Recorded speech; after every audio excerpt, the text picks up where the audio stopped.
I think we're on step 3, right? Yeah, well, what you did, while the camera was off, you added some bouillon. I did. I added 1 teaspoon of bouillon, chicken bouillon, and I know that sounds kind of weird to be throwing it in chowder, but it does. It adds a nice little flavor. But now we want to add what's going to make it creamy and thick, and that is 2 tablespoons of cornstarch and about a ½ a cup to start of evaporated milk. And you just kind of stir the cornstarch in the milk till it dissolves. You don't want to put cornstarch directly in your sauce, soup, whatever you're trying to thicken. Gravy. Gravy. Thank you, because it'll just clump and make a big mess. So you want to stir it around in here. I usually whip it up with a fork. It's interesting how men and women have different methods of doing things. Well, the fork beats up the clumps. Kind of a violent approach to... I don't mess around. If you're going to beat up some cornstarch, use a fork. That's right. She likes a spoon. With a spoon you can mash it and they don't get away. That's right. Okay, so I added enough condensed milk. Oh, excuse me, evaporated milk, not condensed. Yikes a Evaporated mundo, that's a milk. big difference, isn't it? It is a big difference. Condensed milk is sweet. Oh, we don't want sweet at this point. No. So, we're just going to stir that right in here.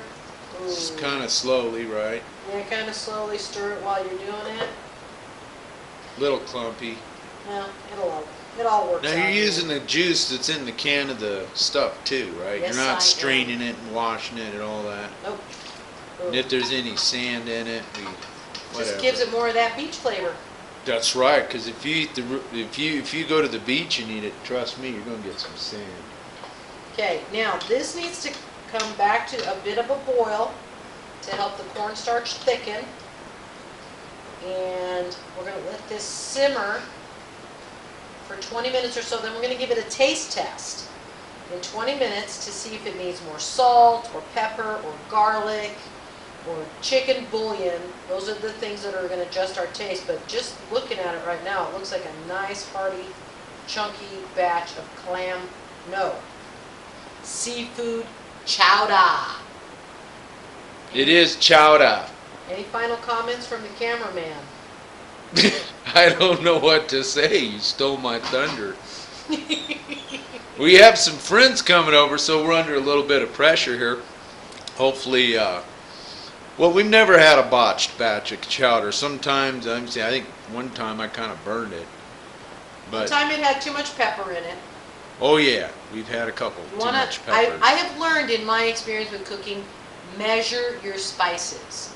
You can always put more in, but you really can't take it out once it's in there. That's a fact. And we're going to eat this with some bread bowls that our good friend Leanne baked herself. She's quite the baker.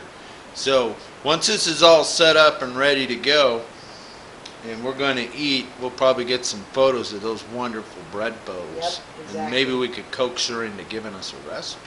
That would be cool. Well, we're going to go ahead and tune out. We're going to come back in about 20 minutes for the final taste test and any kind of last minute adjustments on this recipe. Okay, Thanks for tuning in. we're out.